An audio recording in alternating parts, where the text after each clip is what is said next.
Il est 8h15, c'est l'heure de l'interview politique d'Europe 1. Ce matin, Antoine Janton, vous recevez Nicolas Bay, secrétaire général du Front National et eurodéputé. Bonjour Nicolas Bay. Bonjour. Un homme est encore recherché un peu plus de 3 jours après les attaques de Barcelone et de Cambrils. Il est peut-être en France, d'ailleurs, dit la police espagnole. Est-ce que la coopération entre les différents pays européens est suffisante dans la lutte contre le terrorisme ? La coopération, je pense qu'elle existe et elle peut sans doute être améliorée. Mais le vrai problème, c'est l'ouverture totale des frontières. C'est Schengen. C'est le fait que ceux qui ont frappé à Cambrils ont été flashés, leur véhicule en tout cas a été flashé en France la semaine dernière.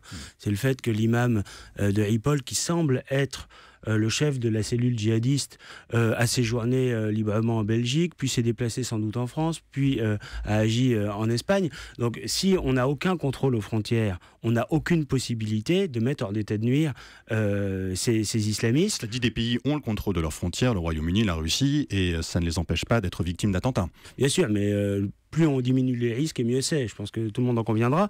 On sait aujourd'hui qu'on a, c'est les chiffres officiels du ministre de l'Intérieur, 271 personnes qui reviennent du djihad, c'est-à-dire qui ont commis des atrocités en Syrie ou en Irak, qui sont en France. Le ministre nous dit qu'il y en a un certain nombre qui ont été placés sous les verrous. Ça veut dire qu'il y en a beaucoup qui n'ont pas été mis en prison, qui constituent évidemment un danger majeur. On a 18 500 personnes en France qui sont signalées comme participants de ces filières islamistes. Donc je crois qu'à un moment donné, il faut être clair, c'est soit la prison, soit l'expulsion, qui sont les deux méthodes pour les empêcher de frapper la France et les Français. Il y a aussi le renseignement. La France va renforcer ses services de renseignement dans les années qui viennent. C'est une bonne mesure ? Oui, mais en permanence, on nous dit qu'on va améliorer les dispositifs de renseignement. On voit bien que les services de renseignement font leur travail. Ils ne sont pas défaillants. Ils identifient face au nombre les personnes croissant qui participent aux de filières. djihadistes que vous Oui, évoquez. bien sûr, mais on voit bien, il faut plus de monde. Les services de renseignement font leur travail, mais il n'y a pas de volonté politique en aval. Ah bah pourtant, Emmanuel Macron a annoncé un renforcement des services de renseignement et la création d'une task force rattachée à l'Élysée. Oui, mais voilà, on réorganise des services, on améliore leur fonctionnement, pourquoi pas. Mais il faut derrière avoir une véritable volonté d'éradiquer l'islamisme radical, de fermer les mosquées salafistes, d'expulser les étrangers qui participent de ces filières. Et puis, il faut aussi traiter le problème en amont. Et traiter le problème en amont, c'est traiter le problème de l'immigration massive, parce qu'on sait très bien que parmi ceux qui entrent par flot ininterrompu sur le territoire national et d'une manière générale 190 000 personnes entrent chaque année en France. Ça représente 0,3% de la population française. On a du mal à entendre ce que vous dites quand vous parlez de flux ininterrompu de migrants. Là, vous parlez de l'immigration légale. C'est-à-dire il y a à peu près 200 000 entrées en effet par an, mais auxquelles il faut ajouter l'immigration clandestine. Et on sait qu'il y en a eu plusieurs millions qui sont entrés en Europe, qui circulent librement ensuite à l'intérieur de l'espace Schengen depuis 3 ans. Ce sont des demandeurs d'asile aussi, et le nombre de demandeurs d'asile a un peu augmenté vous savez très bien années. que l'asile est devenu une filière à part entière de l'immigration clandestine. Pourquoi ? Parce que les critères pour être éligible au droit d'asile ont été considérablement élargis, assouplis, et qu'avant même d'obtenir l'asile, de toute façon, ils sont accueillis dans notre pays. Je vous rappelle quand même qu'au moment où on baisse les moyens, les effectifs de l'armée, de la police, dans le même temps, on accorde un budget absolument considérable, plusieurs centaines de millions d'euros pour l'accueil des migrants en France. Vous disiez, Nicolas Bay, que vous vouliez reprendre le contrôle des frontières de la France. Est-ce que du coup, vous voulez toujours voir sortir la France de l'Union européenne ? Non, Frexit. Ça n'a jamais été notre position. Nous avons toujours dit... pourtant, certains chez vous ont défendu cette position. Nous défendons la renégociation des traités européens. Nous croyons à l'Europe, à la communauté de civilisation entre les nations européennes. On fait juste le constat que l'Union européenne, elle a organisé une espèce d'impuissance collective, qu'elle ne fonctionne pas, qu'elle a apporté le chômage de masse, la casse sociale, l'immigration massive et l'insécurité. Donc il faut construire une Europe beaucoup plus pragmatique, une Europe des coopérations, et donc réorienter totalement cette construction européenne. On voit bien aujourd'hui que la Commission européenne détient l'essentiel des pouvoirs. Elle n'a pas de légitimité, elle n'a pas été choisie par les électeurs. Et aujourd'hui, les grandes orientations de l'Union européenne en matière économique, en matière de sécurité et d'immigration, elles nous font un tort considérable. Cette question du Frexit, c'est encore un des points de divergence que vous avez avec Florian Philippot, qui décidément s'accumule ? Non, pas du tout.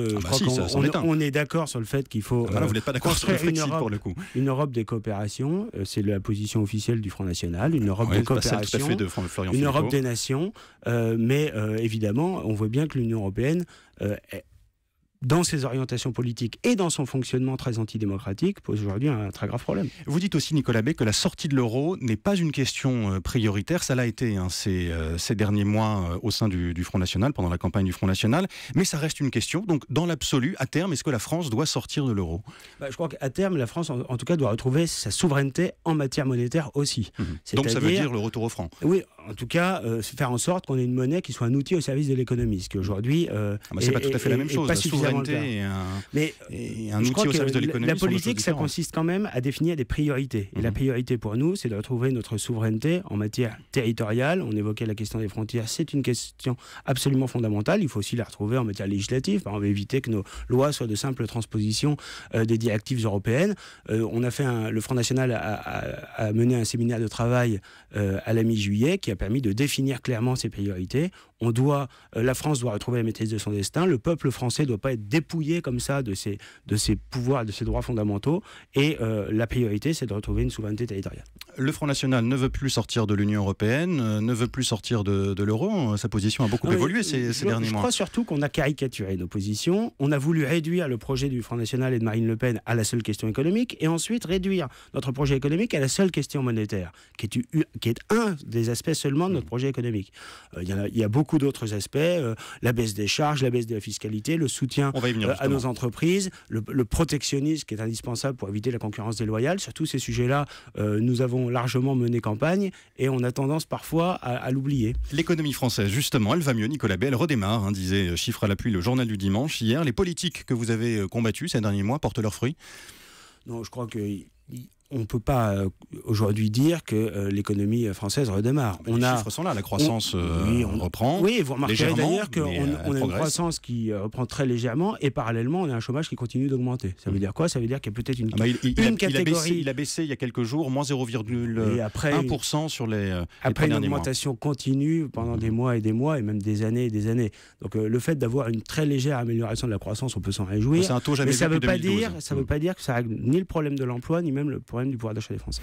L'économie repose entre autres sur la confiance. Est-ce que les entrepreneurs semblent en avoir de plus en plus ? Est-ce qu'il y a un effet Macron de ce point de vue-là ? Je ne crois pas. Je crois d'ailleurs que Emmanuel Macron s'effondre totalement dans toutes les enquêtes d'opinion. Je crois que les Français aujourd'hui sont parfaitement lucides sur le fait qu'il est le continuateur d'un système. Le continuateur les entrepreneurs ne sont pas les quinquennat de Français. François Hollande, dont il était un des piliers, et le continuateur, d'une manière générale, des politiques qui ont été menées et par la droite et par la gauche, et qui ont consisté, pour l'essentiel, à soutenir l'économie financière au détriment de l'économie réelle. Nous sommes du côté de l'économie réelle, les patrons de TPE-PME, les cadres, les ouvriers, les employés, qui, dans notre pays, souffrent de plus en plus parce qu'ils n'ont qu'un seul droit, c'est payer, subir et se taire. Baisse des charges, baisse de l'impôt sur les sociétés, baisse des impôts aussi, c'est ce qu'annonce, confirme Bruno Le Maire ce matin dans une interview à Sud-Ouest. Ça va dans le bon sens ? Vous remarquerez qu'à chaque fois qu'il y a des annonces de baisse, c'est renvoyé à des mois, voire des années plus tard pour la mise en œuvre. Dès le budget prochain. Écoutez, on verra ce qui se passe. Pour l'instant, qu'est-ce qu'on a eu ? On a eu une baisse de l'aide au logement, on a eu une augmentation de la CSG, ça y est, c'est clair et c'est effectif. Donc je crois que ce gouvernement, en réalité, ne va pas du tout mener une politique au service des classes populaires, des classes moyennes, qui ont terriblement souffert ces dernières années. Elle va faire le contraire, elle va continuer en fait la politique d'austérité qui est largement imposée par l'Union européenne. Pourtant, le gouvernement veut augmenter la prime d'activité, de l'allocation pour les adultes handicapés, du minimum vieillesse, ça ce sont des gestes en direction pour l'instant, ce sont des annonces. Plus faibles. Ce sont des annonces de campagne qu'on a déjà entendues, pendant des mois et des mois. Pour l'instant, elles n'ont pas été suivies d'effet. Et je moi, je crains que quand ces hausses, si elles sont mises en œuvre, du budget qui aura lieu ce soit des hausses très marginales. Donc, voilà, moi j'attends de voir, je ne crois qu'aux actes en la matière, et pour l'instant je constate simplement que les premières mesures qui ont été prises, eh bien elles ne vont pas du tout dans le sens du soutien à nos compatriotes qui sont en grande difficulté aujourd'hui pour beaucoup d'entre eux. La rentrée sociale cette semaine avec l'ultime round de négociations, de discussions autour de la réforme du Code du travail. Est-ce que vous êtes convaincu par la méthode et par ces discussions et par le fond aussi ? Non, pas du tout. Je crois qu'une fois de plus, on veut à la fois, on ne règle pas les problèmes des entreprises et on fragilise les salariés. Nous ne sommes pas opposés par principe à une réforme du Code du travail qui est sans doute indispensable. C'est des milliers et des milliers de pages avec beaucoup de contraintes très lourdes pour nos entreprises. Mais la méthode est très contestable. Il faut aller vite. L'objectif, c'est d'aller très vite et d'échapper largement au débat, y compris même au débat parlementaire. Et puis sur le fond, On voit que, par exemple, les accords d'entreprise... Il y a eu le débat. Les accords d'entreprise, plutôt que les accords de branche, ça va va créer de la concurrence déloyale à l'intérieur de chaque secteur. Et surtout, ça va donner un pouvoir absolument considérable à des syndicats qui n'ont pas de légitimité parce qu'ils sont très peu représentatifs dans les entreprises. Donc je ne suis pas sûr que ça aille dans le sens de l'intérêt des salariés. Vous irez manifester mi-septembre avec les syndicats pour protester contre cette... Exactement comme sur la loi El Khomri, nous ferons entendre notre voix, à la fois à l'Assemblée nationale avec nos 8 députés, d'une manière générale dans le débat public. On ne va pas aller aux côtés de l'extrême gauche qui est très largement responsable de la situation précaire des salariés dans notre pays. Il nous reste quelques secondes, Nicolas Bay, pour parler de l'avenir du Front National, de la rentrée du Front National. Dans quelle ambiance après les divergences post-présidentielles et post-législatives? C'est surtout un débat. Et qu'est-ce qu'on aurait dit s'il n'y avait pas eu de débat après un cycle électoral aussi important que celui-là? C'est normal. Parce qu'on n'est pas habitué à assister à un débat au Front National, c'est pour ça. Si, je crois que si. Et là, peut-être qu'il a été un peu plus mis au jour, un peu plus médiatisé, mais je crois que c'est assez sain finalement. On est déprimé, on fonctionne tous au ralenti, dit l'un des dirigeants du parti. C'est totalement faux. Oui, moi, je suis pas déprimé, je fonctionne pas au ralenti. Et on a évidemment une rentrée politique qui sera importante. Marine Le Pen fera sa rentrée le 9 septembre à Brachet. Ensuite, nous aurons à la fin du mois de septembre une université d'été pour rassembler tous nos élus. Voilà, donc nous sommes au travail, prêts à défendre les Français face au projet du gouvernement d'Emmanuel Macron. Nicolas Bay, secrétaire général du Front National, député européen, invité d'Europe 1 ce matin. Merci et bonne journée.